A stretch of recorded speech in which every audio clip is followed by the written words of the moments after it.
Obat, ngobrol sehat yuk. Hai, balik lagi sama kita, aku Agnes. Dan aku Vina, dan hari ini kita akan bahas terkait sama usus buntu nih, Nes. Iya, dan kita udah ketemu nih sama dokter cantik di sebelah kita. Aduh, iya nih. Halo Dokter Afi. Halo Dokter Afi. Apa kabar nih dok hari ini? Oke, karena kayaknya Dokter Afi udah sehat dan sangat bersemangat nih ya untuk menjawab pertanyaan-pertanyaan kita terkait sama usus buntu. Langsung aja nih Nes, kita tanyain aja. Pertanyaan pertama sih aku pengen nanya dok. Sebenarnya aku udah tahu usus buntu, tapi kayak belum tahu detailnya. Usus buntu itu apa sih dok? Oke, jadi kita jelasin dulu tentang usus buntu itu apa. Jadi usus buntu itu kan salah satu organ di tubuh kita gitu ya. Dia bentuknya kantong kecil yang dia tuh nempel di usus besar kita. Dan dia berlokasi di perut bagian kanan bawah. Nah, biasanya kaitannya usus buntu tuh dengan radang usus buntu. Atau mungkin yang kita lebih familiar appendicitis gitu kan. Nah, apa sih appendicitis atau apa itu radang usus buntu gitu kan. Jadi itu kondisi ketika terjadi peradangan di usus buntu kita gitu. Nah, ini bisa terjadi di semua usia. Jadi dari anak-anak sampai usia dewasa itu bisa terkena radang usus buntu. Faktor resikonya pun macam-macam gitu ya. Ada yang mengatakan bahwa faktor genetik itu berperan. Dalam artian apa? Ketika di keluarga kamu ada yang punya riwayat usus buntu, ada yang punya riwayat radang usus buntu, maka resiko kamu terkena radang usus buntu itu sedikit lebih tinggi. Tapi ini tidak menjadi satu-satunya faktor resiko gitu. Maksudnya ada faktor resiko lain. Contohnya apa? Dari gaya hidup gitu ya. Jadi gaya hidup mempengaruhi karena yang menyebabkan radang usus buntu itu ada infeksi di situ. Biasanya infeksinya disebabkan karena ada bakteri di situ, terus akhirnya meradang gitu ya, membengkak, atau ada sumbatan di situ. Nah, paling sering itu sumbatannya itu dari feses yang mengeras. Nah, nanti ini akan hubungannya dari gaya hidup gitu. Makanya kenapa penting kita makan makanan yang mengandung banyak serat. Kita konsumsi air putih yang cukup, itu kan salah satunya supaya tidak sembelit gitu kan, dan juga untuk menjaga saluran cerna. Nah, itu juga berpengaruh tuh pada resiko usus buntu. Terus dari hygiene, jadi kebersihan tangan, kebersihan makan makanan dan minuman yang kita konsumsi itu juga berpengaruh, karena tadi salah satu faktor resikonya kan ada infeksi di situ. Berarti semua kalangan ya dok? Ya. Kalau misalnya Indomie juga termasuk ya dok?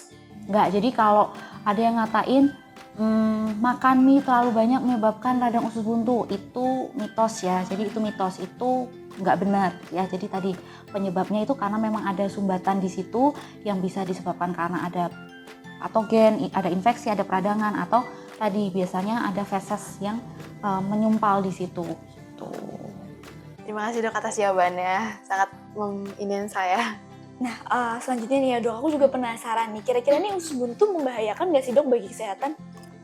Oke, jadi memang ketika sudah ada peradangan tentunya akan berpengaruh pada kesehatan. Nah, yang bahaya itu kalau usus buntu ini sampai pecah. Jadi kan ketika ada peradangan karena ada sumbatan, itu kan dia pasti meradang, dia membengkak. Nah, terus habis itu bisa terus ada produksi nanah di situ. Nah, ketika tidak segera ditangani, terus akhirnya usus buntu yang ukurannya kecil itu akhirnya dia pecah. Nah, ini yang berbahaya karena apa? Resikonya bisa menjadi infeksi yang lebih luas. Kalau di istilah medis itu kita sebutnya peritonitis. Jadi peritonitis itu adalah peradangan pada peritoneum. Peritoneum itu apa? Peritoneum itu adalah lapisan tipis yang berada di antara rongga perut bagian dalam sama organ perut. Gitu. Nah, ketika ada peritonitis ini yang berbahaya. Kenapa? Karena faktor resikonya yang paling sering itu adalah sepsis. Sepsis itu apa? Ketika infeksi atau tadi ya misalnya ada bakteri dan lain-lain itu masuk ke aliran darah. Jadi infeksinya bisa ke seluruh tubuh. Nah, itu yang berbahaya karena resikonya bisa sampai kematian. Makanya kalau terkena radang usus buntu itu memang harus segera ditangani. Jangan sampai pecah, jangan sampai tadi ada peritonitis. Oh ya, berarti berbahaya nih ya dok, apalagi kalau peradangan itu sampai pecah dan kemudian bisa sampai menyebabkan kematian gitu ya. Oke, berarti kayaknya harus waspada banget nih. Kalau misalnya ada apa-apa harus segera langsung bisa konsultasi ke dokter. Jadi dok, terkait tadi kan usus buntu membahayakan kesehatan banget ya. Aku pengen tahu nih cara mencegah usus buntu tuh gimana sih? Dan gimana juga cara mengatasinya juga dok? Oke, jadi kita bahas untuk mencegah gitu ya. Jadi paling gampang itu memang dari perbaikan pola hidup gitu ya. Misalnya dengan perbanyak aktivitas fisik, itu juga sangat membantu gitu ya. Lalu dari pola makan. Pola makan yang seperti apa? Perbanyak konsumsi serat yang biasanya bisa kita dapat dari buah dan sayur gitu ya. Lalu juga perbanyak konsumsi air putih. Nah, itu juga membantu. Jadi serat dan air putih itu memang sangat membantu untuk agar makanan yang kita konsumsi itu bisa dicerna dengan baik dan juga mencegah sembelit gitu ya, karena salah satu penyebab radang usus buntu itu karena adanya feses yang mengeras yang terus menyumbat di usus buntu tuh. Lalu bisa juga kita bantu dengan hygiene diri. Jadi jaga kebersihan makanan yang kita konsumsi dan juga jaga kebersihan tangan, terutama kalau kita mau makan. Karena salah satu faktor resiko untuk radang usus buntu kan juga dari infeksi, misalnya dari infeksi bakteri. Tuh, nah itu cara mencegahnya. Kalau dari pengobatannya misalnya udah terkena, memang harus periksa ke dokter pastinya. Nah biasanya sih penanganannya adalah dengan tindakan pembedahan gitu. Berarti harus jaga pola makan yang sehat, kayak makan sayur, makan buah-buahan, terus juga rajin olahraga. Gitu ya dok ya? Ya, dan kalau udah terkena atau mungkin mengalami gejala-gejalanya bisa langsung segera hubungi dokter dan konsultasi untuk mendapatkan penanganan medis yang sesuai gitu ya dok. Nah, tadi kan kita udah bahas nih tentang apa itu usus buntu, terus apa sih radang usus buntu itu gitu. Nah, ini aku ada beberapa pertanyaan buat kalian.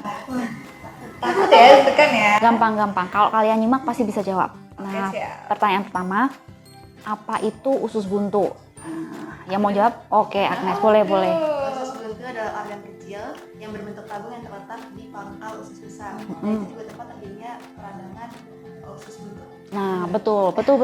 Berarti tadi nyimak ya. Oke. Lagi dong dok, biar aku juga mau jawab nih. Oke. Aku udah nyiapin 2 kok. Oke. Jadi biar dapat semua. Nah, ini pertanyaan terakhir ya buat Afina. Gimana sih kita bisa mencegah dari terkena radang usus buntu itu tadi? Tahu dong dok, tadi Apa? udah berkali-kali diulang nih ya untuk menjaga makan makanan kita untuk bisa makan makanan yang sehat, terus kemudian olahraga, minum air putih, dan juga ngejaga hygiene, terutama cuci tangan sebelum makan. Nah, betul. Oke. Jawaban Agnes betul, jawaban Afina betul. Berarti tadi nyimak ya. Iya dong dok. 100 buat kalian. Terima kasih banyak. Terima kasih. Atas penjelasannya. Sangat insightful banget nih ya, Agnes. Karena tadi kita udah banyak ngulik tentang usus buntu ya, Nes. Jadi kita bisa tahu nih penyebabnya dan cara mencegahnya juga. Betul, sampai tadi juga gimana cara mengatasinya nih kalau Iya. kita udah punya usus buntu atau peradangan usus buntu tadi. Sangat bermanfaat banget nih.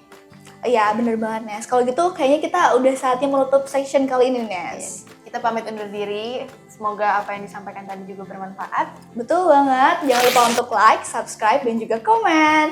Dadah! Semakin paham.